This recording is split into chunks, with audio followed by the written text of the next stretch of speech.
this time, now you come to visit me, brother. Why? To mock. I need your help. But I wish I could trust you. If you did, you'd be the fool I always took you for.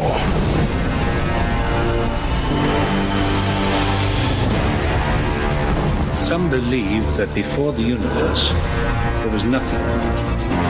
They're wrong. There was darkness, and it has survived. What's gonna happen? I gave you my word. I would return for you.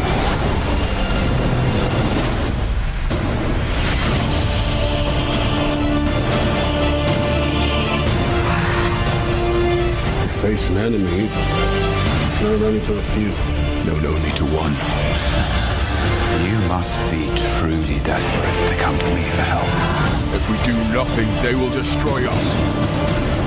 you even think about betraying him. And I'll kill you. That was from New York. I like her.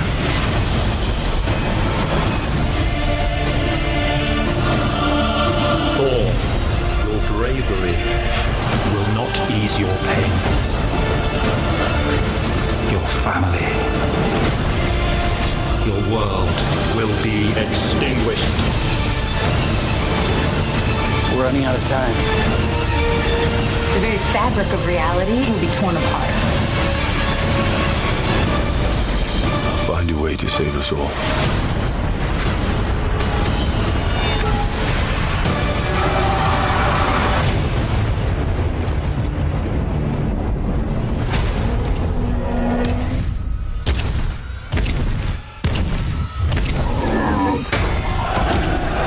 All yours.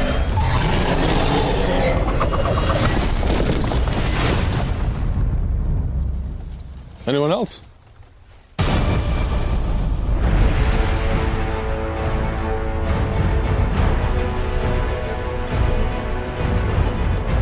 Hi, everybody, and welcome once again to Geek Fest Rants. My name is Carlos Perron, and joining me, I have Steve Avona. Say hi, Steve. Hey, Carlos. Today, we are going to be tackling the latest Marvel film, Thor 2. Now, this was the last one that came out last year, and it was just released on Blu-ray. This is an interesting film because not only are we going to talk about the film itself, but we have a couple of interesting tidbits about the film, including the Captain America 2 trailer preview that was shown in some of the theaters before Thor 2, the Guardians of the Galaxy sneak peek at the end of the movie, and on the Blu-ray, the Marvel one-shot All Hail the King Mandarin storyline. Now, like I mentioned before, this film, I guess, could be considered a fall film. I would say holiday. Holiday-ish, yeah, beginning I'd say anything in November is a holiday release. It's a holiday type of film, and traditionally, I think Thor is one of these films that they kind of save for later. Well, you know what I think with Marvel now, what they're trying to do, they have a policy now where they're only going to do 2 films a year. And what they want to do is space them out so that they're not competing against each other. You gotta. So you had Iron Man 3 in May, I think it was, and now you have Thor in November. Right. So they're not stepping on each other's toes. Now, the Thor we're talking about, obviously, is Thor 2. Yep, The Dark World. The Dark World. And this is a funny little title because I remember this was the summer of Into Darkness and The Dark World. It's like, what's with all this dark titles, subtitles? But let's talk a little bit about the movie. I saw it in 3D because for these type of films, I try to go see them in that format. I don't think I got to see it in any type of IMAX type of display, but 3D was fine for me. How about you, Steve? I did not see it in 3D. I, honest to God, didn't see the reason to see it in 3D because I don't know if it was shot in 3D or if it was converted. Let's talk a little bit about how this movie connects to, for example, the first Thor movie and the Avengers. So tell us a little bit about the story, Steve. Well, it definitely takes place after the Avengers, and I believe somewhere in the film they say it takes place about 2 years after the first Thor film. So he hasn't seen Jane Foster, who's played by Natalie Portman, since the first film. Yes. In Avengers, they kind of just had a little throwaway mention that when everything went down with Loki, that S.H.I.E.L.D. moved Jane to some sort of a safe house, and that was it. You know, she didn't make any cameos in the film like Gwyneth Paltrow did, you know. So this one, it's a little bit more celestial, if you want to put it that way. You know, it definitely, there's a lot of it that takes place on Earth, but we see a lot more of Asgard and the Nine Realms. Yes. And the villain of the film is a guy named Malekith, who is played by Christopher Eccleston, who genre fans will know as one of the Doctors, you know, Doctor Who.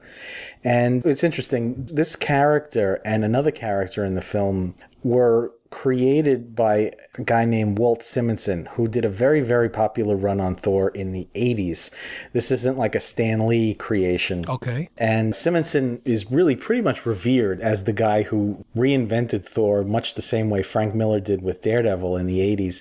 And, you know, people, including myself, kind of think that he did an even better job on Thor than Stan Lee did himself.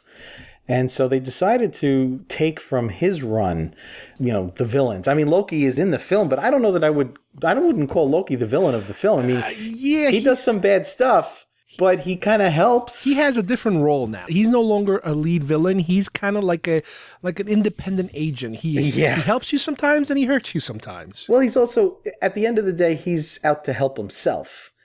But he does sort of, you know, fight with Thor. Right.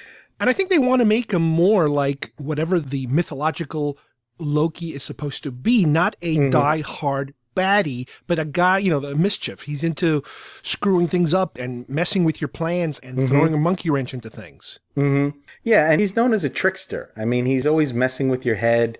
But it's hard for me to call him completely evil. Yes, he does want to be king of Asgard. He wants to be king of something. And spoiler alert, you know, he does seem to, at the end of the film, get his wish. But, you know, you're right. I wouldn't exactly go all the way in saying he's a villain. The villain is Malekith. Right.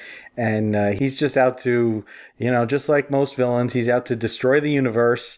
And he has this weapon called the Aether, which is... It's kind of like the Tesseract, you know. It's another like MacGuffin-y, you know. It's the suitcase in Pulp Fiction. Universe-destroying thing. Of course. That everybody wants, you know, that they need to safeguard. And, you know, there's a prologue in the film that kind of, you know, shows that he fought against Odin's father. Yeah. And then he, you know. He sacrificed all his people. Right. You know, to get away and to, because he was being beaten. Right. And then, you know, the flashes to the present day. But I mean, I think he gets put into like suspended animation or something. Right. Malekith. I think he's escaping. He escapes with some of his goons. And as a matter of fact, one of his goons is Mr. Echo. Mr. Echo. Well, Mr. Echo, and I can't even pronounce his real name, so I'm not even going to try, but he plays another character, a dark elf called Curse. And Curse is also a creation All right, I'm going to try. Here we Simonson. go. Ready? Okay. Akinnuoye-Agbaje. No, okay, forget it. I can't do it. Akinnuoye-Agbaje. Akinnuoye-Agbaje. Yeah. I'm sorry. We'll try some. We need to speak and spell, and we can type those letters, see what it comes out. But then there's also some more mumbo-jumbo going on called the Convergence. The Nine Realms are aligning, and these portals keep showing up, you know, that people can jump from one realm to another. And on Earth, there's stuff happening on Earth because of that. Right. That's how Jane gets to Asgard. Isn't that how she gets more Thor? Yeah, well, because first... the bridge, the Bifrost, was destroyed at the end of Thor. Right. So now they have to do things differently, and these... Portals? Weird portals are forming on Earth, remember where they're spinning that truck in the air? I love all that stuff because it was so like weird. Until they tell you, what the MacGuffin is, you're still kind of like, ooh, that's interesting. That's neat. They throw the can and it appears and stuff like that. And one of my favorite parts of the movie is the Dr. What's-His-Face running around naked.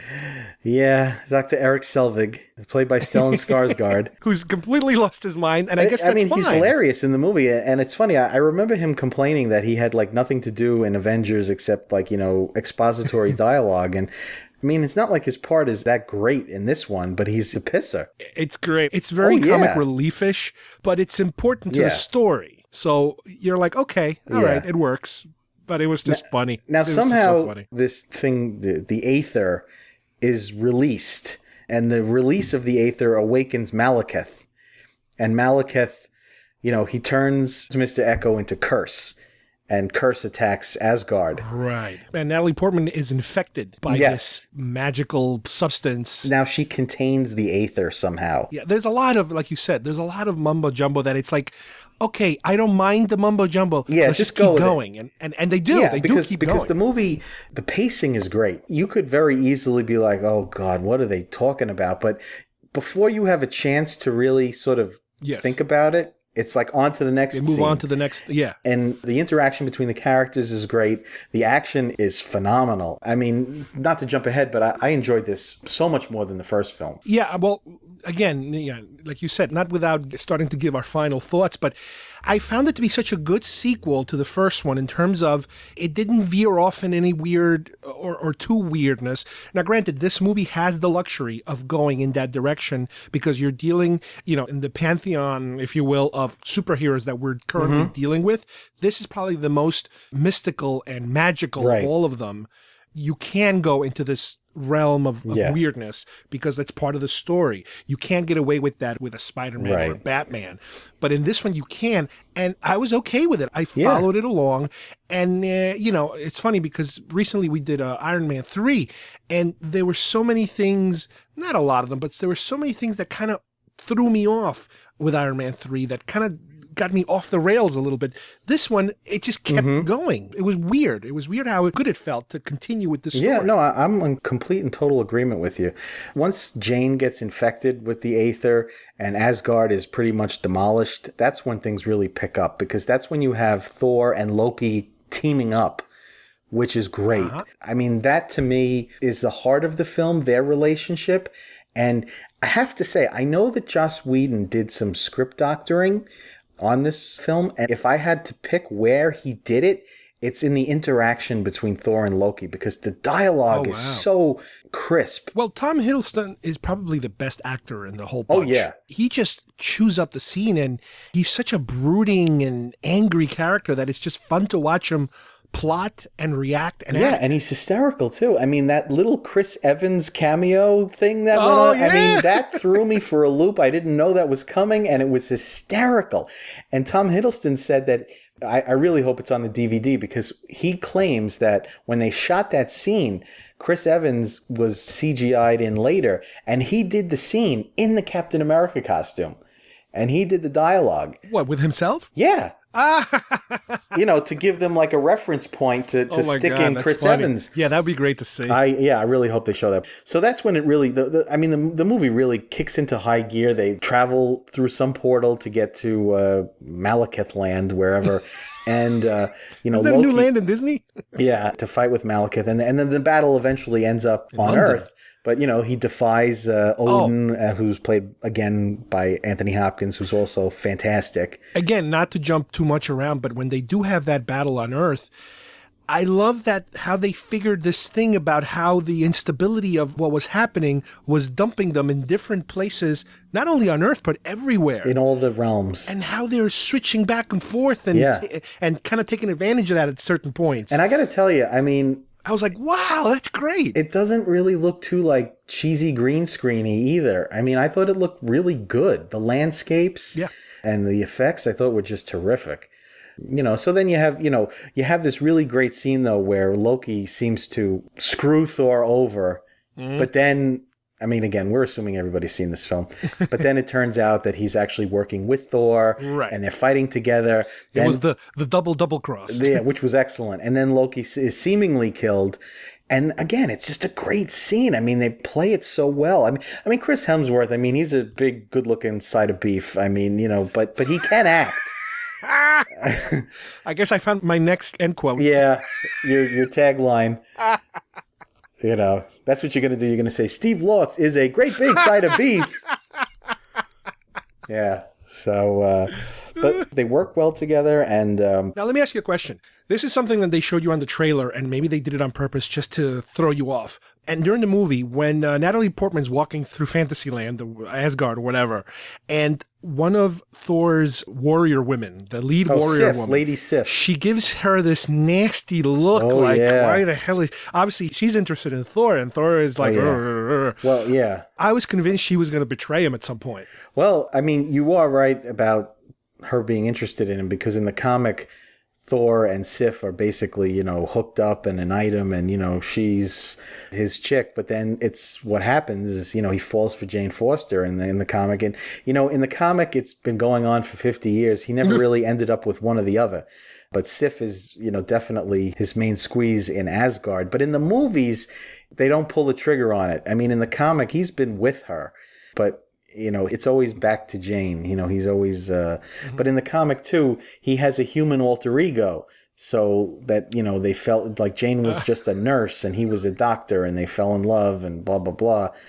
But, Sif is... and she's great. Jamie Alexander, who plays Sif. And all the... actually, the Warriors 3, they're called. You have Ray Stevenson, who plays Volstagg. You have Zachary Levi, who plays Fandral. And Zachary Levi is Chuck. It's funny. Now, is he playing a new character, or is he taking the place of another He took the place of another character, because it's ironic. Josh Dallas, who plays Prince Charming on Once Upon a Time, was Fandral in the last film. Oh, my God. And originally, Zachary Levi was going to play the character, but he had to bow out because of his commitment to Chuck. Now, Dallas had to pull out because of his commitment to Once Upon a Time, so Zachary Levi gets to play the role. Wow, that is so there's a little genre switcheroo there for you. And what's funny is I know that Zachary Levi was going to play somebody, but I completely forgot while I was watching the movie, and I'm like, wow, that guy looks a little different. Is that the same actor? And then in the end, when I saw the credit, I'm like, oh, that's why. Yeah. You also need to mention Idris Elba as Heimdall, who I just love him. I think he's a phenomenal actor, and he just brings that role. I mean, he's got such presence and gravitas. I think he's terrific. He's the new Morgan Freeman. Yeah, seriously. Now, who, let me just interrupt you. You know who else I loved in the movie? And again, this is part of the comic relief part, is Natalie Portman's friend and the intern. Oh, yeah. That kid. What's her face? Kat Dennings plays Darcy. Yes, and she has like an intern all of a sudden. Yeah. And the guy's like a goofball, and it works. They give him something important to do, and he kind of does it. Mm-hmm. And he's not just like a throwaway, second banana. I mean, he's a British actor. I've seen him before, and I don't know his name, but he... Tony Curran, actually. Oh, I know Tony Curran. He also is a genre guy. He played the Invisible Man in The League of Extraordinary Gentlemen. Oh, wow. So there you go. A blast from the Put past. that in your pipe and smoke it. Whew. But yeah, no, great supporting cast. A really great supporting cast. And also Renee Russo as Frigga, who is Loki and Thor's mother. Because I haven't seen her in movies for so long, I'm like, oh my God, that's Renee Russo. It's like, holy crap. Yeah, and it's funny because the last movie, her part got cut to ribbons. I mean, if you look at the Blu-ray, there's all these scenes that got cut. And she has a much beefier role in this and a much more important role in this one. And I'm sure she was happy about that.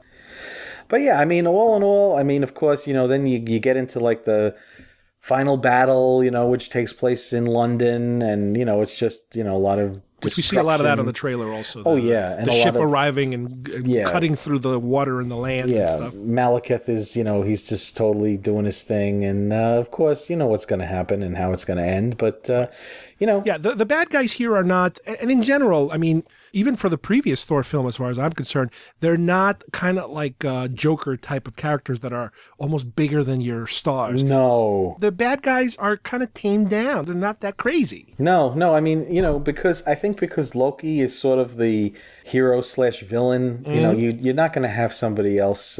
You're just going to have, I don't want to call him cardboard. I mean, Christopher Eccleston is a great actor. I mean, he pulls off the role in this heavy makeup. But, he's buried in makeup in this. Yeah, but there's not a lot to that character. You know what he reminded me a little bit of? Nero in Star Trek. Yeah. It's a bad guy, but it's not an overwhelming bad guy. Yeah, and he's just so single-minded about what he wants to do that's all he cares about, and there's not much dimension to the character.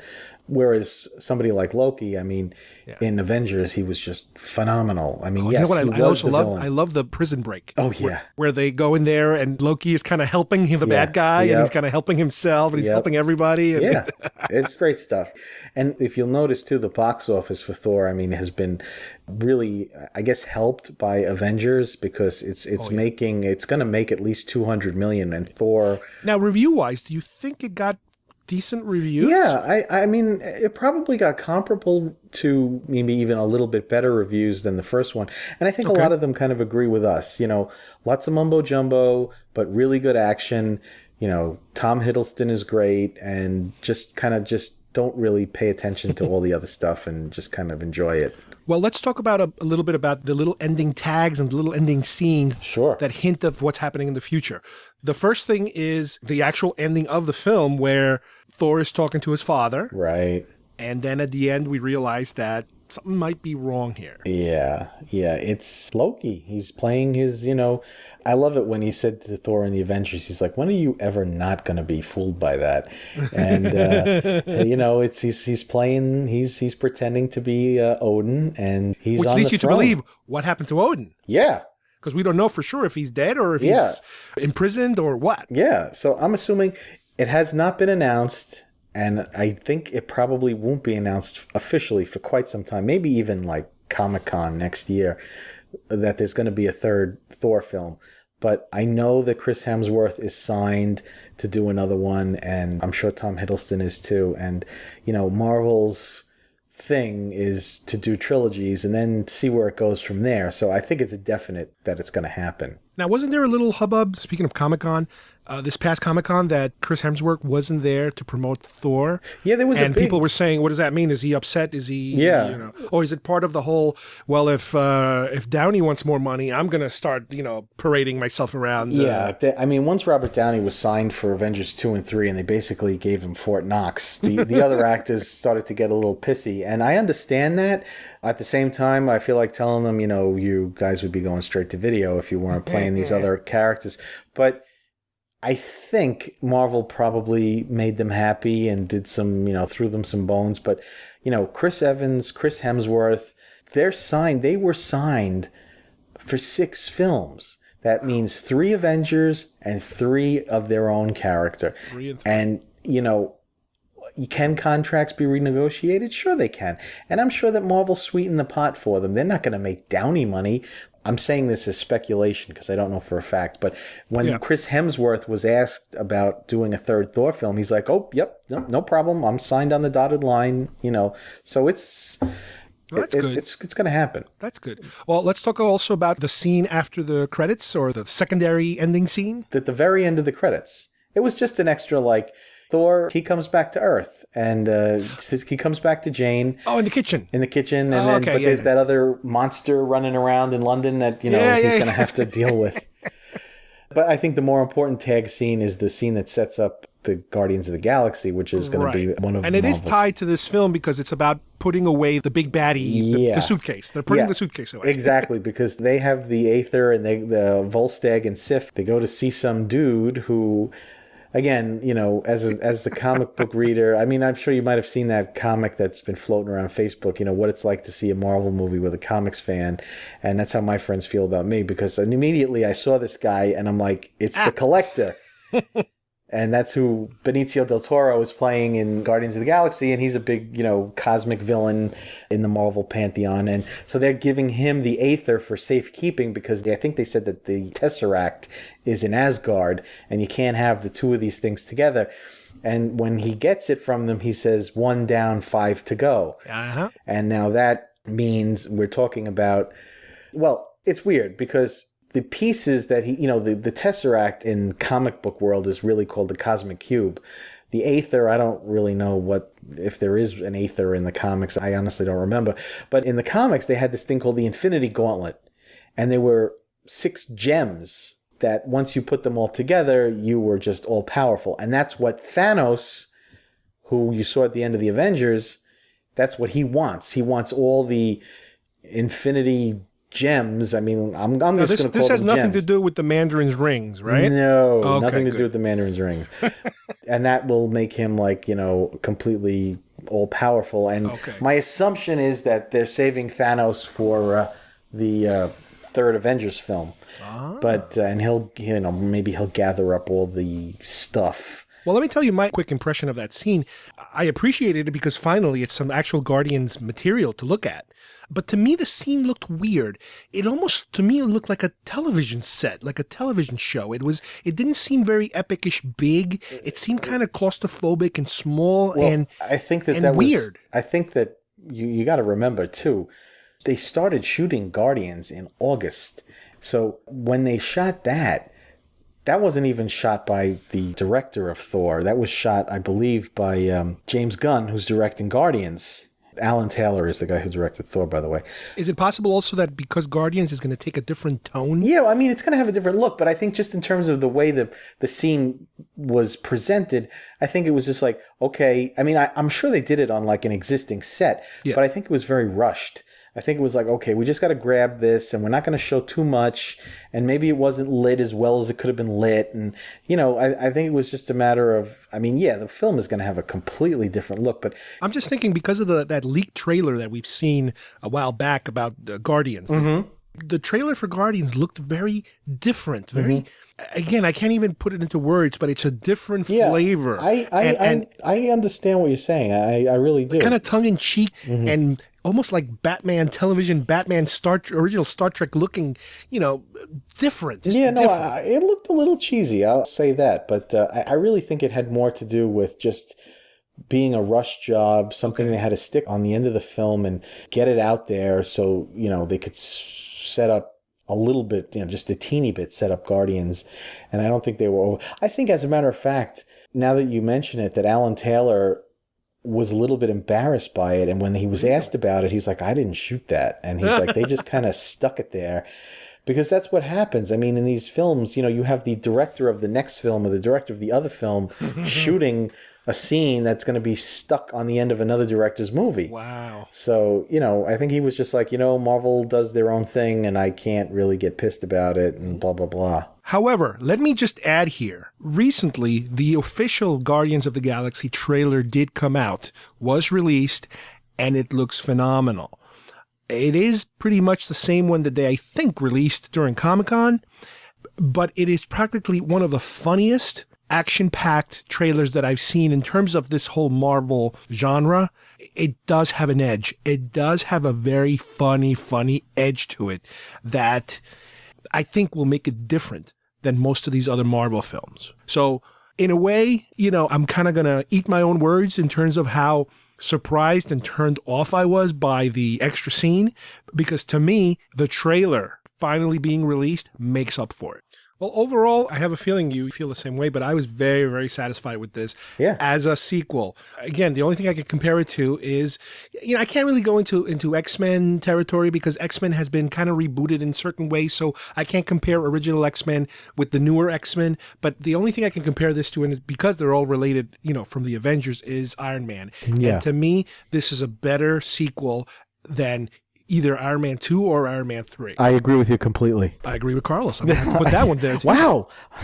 That never happens. Is this on? Is this working right? Let's talk a little bit. Another little bonus thing we got with this film, not with the film itself, but before the film, we got to see a new trailer that, as of now, as a matter of fact, is still not available completely in the same form on the internet. Tell us about that trailer we saw. Oh, Captain America? Oh, yeah. Yeah, Captain America, the Winter Soldier. The trailer and the scene. Sorry? Not only the trailer, but the scene. They showed us a scene. Wait a minute. All right. I don't know what you're talking about. I didn't see a scene from Cap. You didn't see a scene from Cap? No. Dude. I stayed till the end. I didn't see a scene from Cap. No. In the beginning of before they played Thor 2, they played a trailer for Captain America. Oh, wait a minute. It was a scene. It was the whole elevator scene. Did you not see that? I don't think so. I mean, I was there like 20 minutes before the movie started. What the hell? I got chipped. They showed a little bit of, I think, if I remember right, first they show a little bit of the kind of like a pre-trailery type of thing. And then they showed the entire elevator scene. He gets into the elevator, and two more guys get into the elevator, and it's like they're riding down the elevator. Hey, how you doing, Cap? You know, they all know each other. Blah blah blah blah. Two more guys get into an elevator. They start kind of eyeballing each other, and then three more guys. So the elevator is packed full of guys, and Captain's in the middle. Yeah. And all of a sudden and this you can kind of see in some of the trailers. He turns around to one of them and he's like, "Do you really want to do this?" You know, he knows they're about to do something. And they start fighting in this elevator. They're all trying to kill him or arrest him or do something to him. And it's a very close quarters. And you don't have a lot of room to fight, but by the end of the ride, he kicked everybody's butt. And he kicks, I think he's like the only one left, basically, standing, which was an excellent, excellent scene. Oh, man. No, I got you. That then leads to what starts to be the normal trailer that we could see online. But then halfway through that trailer, they cut it together with a completely different half of scenes that we have never seen before on the internet. So it was almost like, holy crap, this is like a little mini movie we're getting here. Yeah, I got chipped. In general, we've talked about this before. This Captain America movie, to me at least, seems to be so different in tone. This is like the Dark Knight of Captain America's, from what I've seen. Well, this is going to be like the 70s government paranoia thriller, the parallax view, all the President's Men. Well, speaking of all the President's Men, who's in it? Robert Redford, who plays a not so nice guy. Right, and you kind of get that vibe from the trailer, that he's saying certain things that it's like, that's not very Robert Redford-y of you to say those things. Yeah. Yeah, so I mean, all right, I can't speak to what you saw, but the trailers I've seen, I know there've been at least two, and I think they look phenomenal. And again, being somebody who read the comic, I saw in the first film how they would potentially set up this one, and the fact that they're using the Winter Soldier character, who is his partner Bucky, he never really actually died. I was going to say resurrected, but he comes back as this terrorist / assassin who actually had been reprogrammed by the Russians, and in a really fantastic story arc that probably took place about 5 or 6 years ago in the Cap comic. And I'm thrilled that they're using him, and they're using so many other elements from the Cap comic. You see the Falcon, who was his on the his trailer. main partner. On the trailer, you see new shots of not only Bucky, but you see the Falcon also. You see, like, again, even before seeing this Thor sequel, we were like, oh my God, this is just great. It's like we got our money's worth already. Yeah. So I'm really excited. I mean, the Black Widow is going to be a major character in this, and you're going to have Nick Fury again. And, they're just going to be bringing in so many elements from the comic, which I'm thrilled about. And he's actually wearing a new uniform that he wore in the comic just recently that you could very easily see in the trailer. So that's coming out in April, and I just can't wait. Well, your homework assignment for tonight is to find this full-blown elevator scene / trailer that they played. Yeah, so I can see some crappy cam version, I've been looking and I could not find it. That is not being, for whatever reason, they're not letting that out of the bag yet. Yeah. The final bonus item, if you will, of the Blu-ray for Thor 2 comes in the form of a Marvel one-shot titled All Hail the King. Now, this is probably my favorite one of all of them that they put out, because this one deals with the story of Trevor Slattery in prison, who was basically the guy pretending to be the Mandarin in Iron Man 3, played by Ben Kingsley. And this is a really funny, short little film. It's about 10, 11 minutes long. And it's about how he has kind of formed almost like a fan club within the prison, that some of these guys are protecting him, and he is harassed by other prisoners, and some prisoners come to defend him and that sort of thing. But it's also about a journalist that comes to visit him and is interviewing him about his life. And halfway through this interview, you kind of feel that the tone starts to change about what exactly is happening. Now, while this interview is taking place, we learn about Trevor's life and the fact that we know he's an actor, and that he had apparently done a pilot for a CBS Magnum PI type of show. Very, very funny. And as I mentioned before, halfway through this interview, we learn that the guy who's interviewing him is part of the actual real Mandarin's crew, and is there to break him out of prison because I guess the implication is that the Mandarin wants to meet him because he wants to kill him because he's so upset about how he has tarnished his name by portraying him. It is very funny. Like I said before, it's one of my favorite ones. I think it makes up for some of the problems I had with Iron Man 3, especially the whole Mandarin thing. You know, I love his portrayal so much, and then for them to pull it, you almost get the feeling that Marvel realized that they might have actually made a mistake, you know, when it came to going in that direction, and this is a way to kind of course correct things a little bit. I wouldn't be surprised, I would love it if in the future they kind of return to the Mandarin in some shape or form, involving Ben Kingsley in some shape or form, and kind of reset themselves a little bit. We also get a little post-credit cameo scene with Sam Rockwell from Iron Man 2, who played Justin Hammer, and he's there kind of bitching and moaning to another inmate about how come Trevor gets all his attention. You know, he was just as powerful and he had all these things, and he's just moaning and moaning and moaning about it. It's really, really funny. Well, Steve, let me first of all thank you for your input in this matter. My pleasure. And I also like to thank you guys for listening to us. And as soon as we have some more interesting topics, we will definitely talk about them with our different guests. So until then, we will see you here next time at GeekFest Rants. Goodbye, everybody. I was here in America for my big break. This would be the TV pilot for the CBS network. Caged Heat, wonderful piece about avenging Russian police cop with anger issues let loose on Los Angeles. I wish I had a copy. I wish I had copy. Actually, Trevor, I managed to find some footage of that as well. Oh.